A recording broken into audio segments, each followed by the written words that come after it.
tentunya menjadi tekad kita untuk betul-betul bisa menuntaskan. Memang awalnya agak sulit Pak Budiman karena memang di awal-awal saudara FS ini kan menceritakan peristiwa skenario yang terjadi di Duren 3 itu kan peristiwa tembak-menembak. Oke. Ya, dan itu disampaikan ke banyak orang, termasuk saya. Termasuk Pak Kapolri diceritain skenario pertama. Ya, sehingga pada saat itu saya tanyakan kepada yang bersangkutan, kamu jujur kamu terlibat atau tidak? Oke. Saya tanyakan, 2 kali saya tanyakan, saya sampaikan karena saya akan proses ini sesuai dengan fakta. Jadi kalau kira-kira peristiwanya tidak seperti itu, ceritakan. Tapi kalau memang seperti itu, nanti akan kita lihat pembuktiannya sesuai dengan fakta. Memang kemudian banyak muncul informasi-informasi kejanggalan ya. Apalagi pada saat kemudian meledak dari keluarga almarhum Joshua di Jambi, karena waktu itu dilarang untuk dimakamkan secara kedinasan. Dan itu kemudian semakin membesar, sehingga kemudian kita putuskan saat itu untuk membentuk tim sus. Ya, tim sus itu kita libatkan para pejabat utama Polri yang memang langsung saya libatkan Wakapolri, Pak Irwasum dan Kabareskrim dan Kabik serta beberapa tim ya yang terlibat yang memiliki integritas. Pada saat itu setelah kita copot beberapa orang, kita mutasi, kemudian kita tempatkan di tempat khusus 18 orang. Richard kemudian merubah keterangan. Saat itu Richard saya panggil lagi di hadapan tim sus ya. Dia menjelaskan bahwa dia mau merubah keterangannya karena pada saat itu yang bersangkutan dijanjikan oleh saudara FS bahwa kalau Richard mau membantu menjelaskan perannya sesuai dengan skenario awal yang terjadi tembak-menembak itu, dia akan dilindungi, kan begitu? Oleh FS. Oleh FS. Namun faktanya kan pada saat itu si Richard kita tetapkan sebagai tersangka. Oke. Sehingga kemudian dia sampaikan ke saya, Pak, saya tidak mau dipecat. Saya akan bicara jujur, kan begitu. Jadi ini memang melalui proses yang cukup panjang. Dari situ kemudian dia membuka awal bahwa saat itu dia melihat FS memegang senjata dan menyerahkan ke dia. Tapi berikutnya saya minta untuk didalami lagi. Yang bersangkutan kemudian menjadi lebih tenang.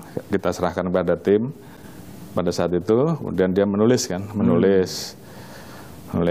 tentang kronologisnya secara lebih lengkap. Nah, di situ kita kemudian mendapatkan gambaran bahwa peristiwa yang terjadi bukan tembak-menembak. Bukan tembak-menembak. Tapi lebih kepada Richard menembak yang didahului dengan adanya peristiwa di Saguling ya. Ada informasi dari Ibu PC kepada FS yang terus kemudian saat itu si Richard dipanggil, ditanya apakah yang bersangkutan siap untuk membantu, karena saat itu FS menyampaikan bahwa saya ingin bunuh Richard, saya ingin bunuh Joshua. Oh, oke. Ya, si Richard, saya siap. Kalau kamu siap, kamu saya lindungi. Kira-kira begitulah. Ya. Sehingga kemudian dengan keyakinannya dia itulah dia tetap mempertahankan. Berubah pada saat kemudian Richard kemudian ditetapkan tersangka. Nah, itu yang kemudian membuka tabir, yang lain kemudian mulai merubah keterangannya dan akhirnya kasus ini bisa terungkap. Ini juga tidak mudah karena memang di awal ada CCTV yang kita butuhkan. CCTV di tempat satpam yang waktu itu juga kemudian hilang. Ya, akhirnya pada saat saya memimpin rapat pada saat itu dengan tim sus, saya interogasi dari Polres Jakarta Selatan, kemudian dari Propam. Di saat itu muncul pengakuan bahwa yang mengambil CCTV itu adalah saudara I, begitu kan, atas perintah dari saudara H dan saudara A. Dari situ mulai terbongkar, hingga waktu itu kita minta untuk didalami. Jadi memang butuh ini waktu ya, tahap demi tahap ya Pak ya? Memasang atau menyambungkan pasal-pasalnya ini memang butuh waktu. Ya? Tapi, Pak Kapolri, ada juga pertanyaan publik Pak. Sebetulnya Pak Kapolri termasuk dibohongin oleh Sambo juga Pak ya? Jadi memang saat itu saya sudah sempat bertanya seperti yang tadi saya sampaikan. Bahkan dia menyampaikan, dia bersumpah kan. Bersumpah di hadapan Pak Kapolri. Beberapa kali saya tanyakan, termasuk terakhir pada saat Richard sudah mulai berubah keterangannya, saya panggil, saya minta untuk dipanggil. Sebelumnya dihubungi dengan telepon oleh anggota, kita loudspeaker. Dia jelaskan bahwa dia masih tidak mau mengakui. Oh. Sampai datang di tempat saya tanya sekali lagi, dia masih bertahan bahwa memang begitu faktanya, kata dia. Oke. Sehingga kemudian dari keterangan-keterangan yang ada, dari persesuaian-persesuaian, akhirnya pada saat selesai dia dipatsuskan, pada saat itu dipatsuskan, 2 hari kemudian dia mengakui perbuatan. Mengakui semuanya. Ya. Jadi memang bahasa dia namanya juga mencoba untuk bertahan. Gitu. Mencoba bertahan. Jadi nutupin ya, gitu ya. Tapi ya berkat kerja keras dari tim semuanya, termasuk bagaimana kita berusaha untuk membongkar kasus ini seterang-terangnya, ya alhamdulillah semuanya kemudian bisa terungkap. Jadi karena ini sudah menjadi komitmen kami bahwa kita akan transparan, tidak ada yang ditutup-tutupi. Jadi pada saat ada permintaan ekshumasi ya, pada saat itu dari pihak keluarga Joshua, kita pun berikan ruang sebagai bentuk transparansi kita, karena pada saat itu kan kedokteran forensik kita kan diragukan, sehingga kemudian kita berikan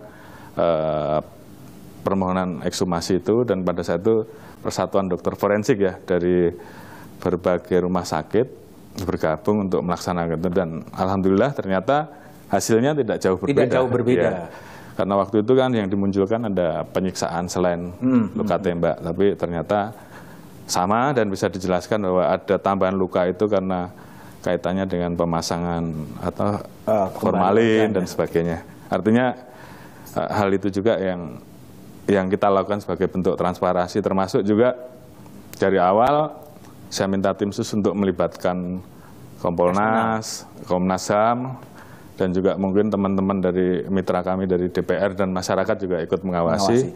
Sehingga setiap prosesnya kita mencoba untuk sampaikan ke publik, termasuk kemarin pada saat proses ekshumasi ulang, itu pun publik bisa melihat. Terus kemudian pada saat proses rekonstruksi kemarin, publik juga bisa melihat, dan di dalamnya juga ada pihak-pihak yang mewakili ya, karena memang tempatnya kecil. Tapi semua itu kita lakukan dalam rangka menjaga transparansi, termasuk juga pada saat sidang etik kan, itu juga publik bisa melihat. Jadi semua itu kita lakukan bahwa tidak ada yang kita tutup-tutupi, dan kita transparan dalam hal ini. Pak Kapolri.